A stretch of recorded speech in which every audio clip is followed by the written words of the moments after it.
പിന്നെ ഇവരൊക്കെ ചെറുപ്പത്തിൽ ചോദിച്ചിരുന്ന സീറ്റ് തന്നെ ഇപ്പോഴുള്ള ചെറുപ്പക്കാർ ആ പ്രായം തന്നെ ഇപ്പോഴും അവർ ചോദിക്കുന്നുള്ളൂ. കൂടുതലൊന്നും ചെറുപ്പക്കാർ ചോദിക്കുന്നില്ല.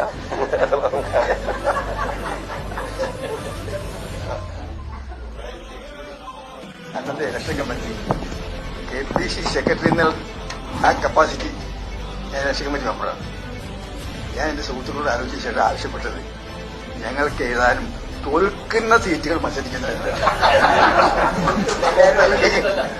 അങ്ങനെയാണ് എന്റെ ആവശ്യം ഇടക്കാട് എന്ന് പറയുന്ന മാർസിസ്റ്റ് കോട്ടയിൽ AC ഷൺമുദാസിലെ ബാലുശ്ശേരി മാർസിസ്റ്റ് കോട്ടയിൽ കൊട്ടാരക്കര എന്ന് പറയുന്ന ആറ് ബാലകൃഷ്ണന്റെ പൊന്നാപുരം കോട്ടയിൽ പുതുപ്പള്ളി എന്ന് പറയുന്ന DC ചെറിയന്റെയും എല്ലാം കോട്ടയിൽ ചേർത്തലയിൽ എന്ന് പറയുന്ന തിരുവിതാംകൂർ ആദ്യത്തെ ഇലക്ഷന് ശേഷം പിന്നെ ഒരിക്കലും ഇടക്കാട് രാമകൃഷ്ണൻ ചേർത്തല ഒന്നാമത്തെ ഇലക്ഷൻ കൃഷ്ണയ്യപ്പൻ ജയിച്ച ശേഷം പിന്നെ കോൺഗ്രസ് ആരും ജയിക്കാത്ത ചേർത്തലയിൽ ഞങ്ങൾ സീറ്റ് മത്സരിച്ചത്.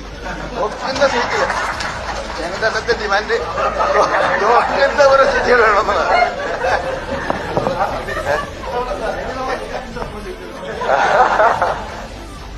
സാറ് പറഞ്ഞ അതിന്റെ പൂർണ്ണമായിട്ട് അതിന്റെ സ്പിരിറ്റിനെ ഉൾക്കൊള്ളുന്നു. ഇത്തവണ കുറെ സീറ്റ് ഇപ്പൊ നിലവിൽ തോറ്റതുണ്ട്. ഇനി ജയിക്കാവുന്നതുമായിട്ടുള്ള കുറെ സീറ്റുകൾ ഇപ്പോഴും തീർച്ചയായിട്ടുണ്ട്. അപ്പം അവർ സൂചിപ്പിച്ചതുപോലെ അവരുടെ ഒരു ലെഗസി ഇന്ന് നാം കാണുന്ന നമ്മൾ തുടർച്ചയായിട്ട് ജയിക്കുന്ന പല സീറ്റും പിടിച്ചെടുത്തത് തീർച്ചയായിട്ടും ആ യുദ്ധത്തിൽ ആ തോൽക്കുന്ന സീറ്റുകൾ ആലോചിച്ച് തിരിച്ചു നേടിയെടുത്തതിന്റെ ബലത്തിലാണ് 7-ലേക്കോ 9-ലേക്കോ ചുരുങ്ങിപ്പോയ കോൺഗ്രസിനെ വീണ്ടും അതിനെ ഇവിടെ കൊണ്ടുവന്നത് ആ യുവ മുന്നേറ്റമാണെന്നുള്ള കാര്യത്തിൽ സംശയം വേണ്ട.